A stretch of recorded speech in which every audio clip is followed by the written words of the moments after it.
సొలొమోను కంటే గొప్పవాడు ఇక్కడ ఉన్నాడు అంటే సొలొమోను గొప్పవాడు కాడు అని దేవుడు చెప్పట్లా. సొలొమోను గొప్పవాడే, ఆయన కంటే గొప్పవాడు ఇక్కడ ఉన్నాడు. సొలొమోను ఎలా గొప్పవాడయ్యాడంటే ఇహలోక విద్యను అభ్యసించి ఆ విద్యలో ఉన్నతమైన స్థాయికి వెళ్ళాడు. ఎంత స్థాయికి వెళ్ళాడంటే మొక్కలన్నిటి మీద పరిశోధన జరిపి ఒక వివరణాత్మకమైనటువంటి ఒక విషయాన్ని ప్రజలకు తెలియచేయడానికి ఆయన పుస్తకాలు రచించాడు. మనం చదువుకున్న సైన్స్ పాఠాలన్నీ కూడా ప్రయోగాల ద్వారా నిరూపితమైతేనే అవి పాఠాల్లోకి ఎక్కుతాయి. ఆ ప్రయోగాలు చేసిన శాస్త్రజ్ఞులు ఎంతోమంది ఉంటారు.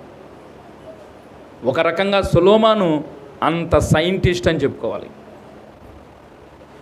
మొక్కల మీద, జంతువుల మీద, పక్షుల మీద, నేలన పాకు పురుగులన్నిటి మీద ఆయన ప్రయోగాలు చేసి ఒక విషయానికి వచ్చి వాటన్నిటిని గురించి కూడా వివరముగా విపులముగా భావితరాలకు అందించడానికి ఆయన పుస్తకాలు రచించాడు.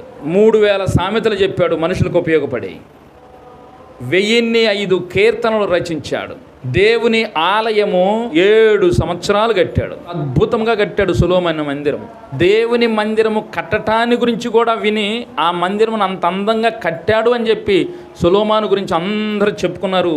ఆ మందిరాన్ని చూడటానికి ప్రజలు వచ్చారు. ఆ మందిరము కట్టిన సొలొమోను చూడటానికి వచ్చారు. అంత ఖ్యాతి సొలొమోనుకు వచ్చింది. కారణం ఆయన తండ్రి ఆయన దావీదు చేసిన భక్తి. తల్లిదండ్రులుగా ఉన్న మీతో దేవుడు చెబుతున్న పాయింట్, నీవు దేవుని దగ్గర నమ్మకంగా భక్తి చేస్తే నీ బిడ్డలను కూడా ఇంత గొప్ప ప్రయోజకులుగా దేవుడు తీర్చిదిద్దుతాడు. దేవుని మాటలు విన్న నీవు ఒక్కింత ఆలోచన చేయి. సొలొమోను బట్టి 2 విషయాలు మనకు ప్రస్ఫుటంగా అర్థమవుతుంది.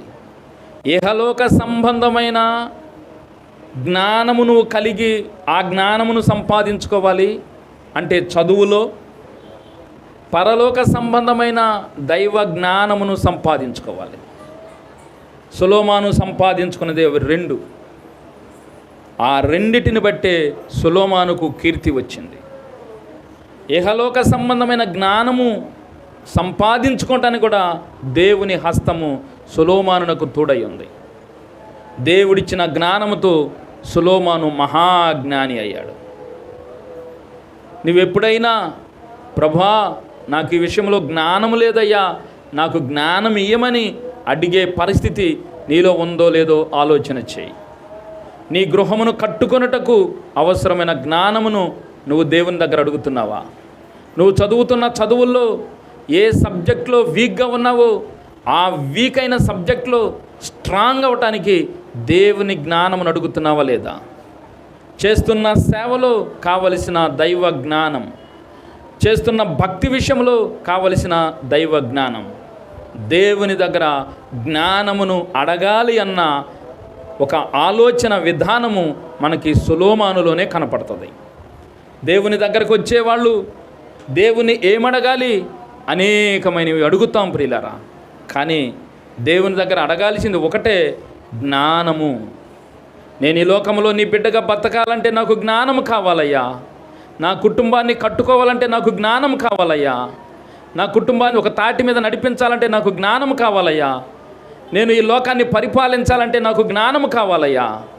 నేను చదవాలంటే జ్ఞానము కావాలి. నేను డబ్బు సంపాదించాలంటే జ్ఞానము కావాలి. మనం ఈ లోకంలో చేసే ప్రతి విషయంలో జ్ఞానము జ్ఞానము జ్ఞానం జ్ఞానమే కేంద్రమై ఉన్నది.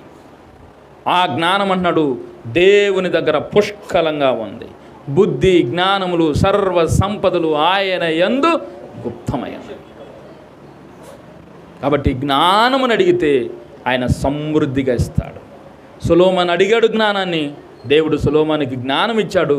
జ్ఞానముతో పాటు కీర్తి, పేరు ప్రతిష్టలు, ఐశ్వర్యం సొలొమోనుకి ఇచ్చాడు దేవుడు. ఆ జ్ఞానము ఆధారమును బట్టి, ఆయనకున్న జ్ఞానాన్ని బట్టి భూపతులందరూ సొలొమోను దగ్గరకు వచ్చారు. దేవుని దగ్గరకు వచ్చిన బిడ్డ, నిన్ను దేవుడు ఈరోజు సూటిగా ఒకే ఒక ప్రశ్న అడుగుతున్నాడు. నీ దగ్గరకు వచ్చిన మనుషులు నీతో ఏ విషయాలు మాట్లాడుతున్నారు? దేవుని గురించి మాట్లాడుతున్నారా? లోక సంబంధమైన విషయాలు మాట్లాడుతున్నారా? లోక సంబంధమైన విషయాలు మాట్లాడటానికి నువ్వు సమయం ఇస్తున్నావా? నువ్వు అవకాశం ఇస్తున్నావా? లేక దేవుని గురించిన మాటలు మాట్లాడుకోవటానికి నువ్వు అవకాశం ఇస్తున్నావో ఆలోచన చేయి.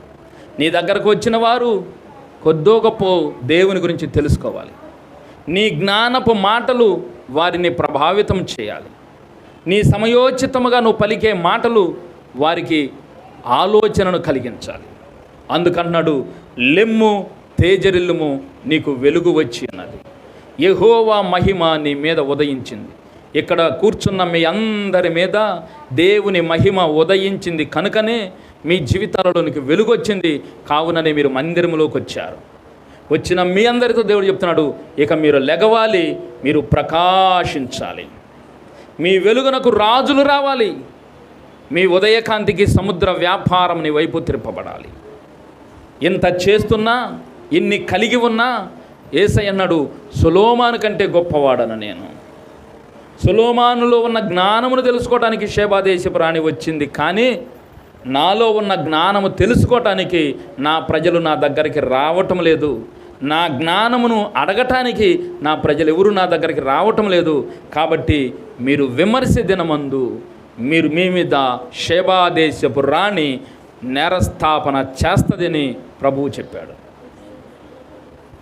ఎవరైతే దైవ జ్ఞానమును కలిగి ఉంటారో వారు నిత్య జీవములోకి వెళ్తారు.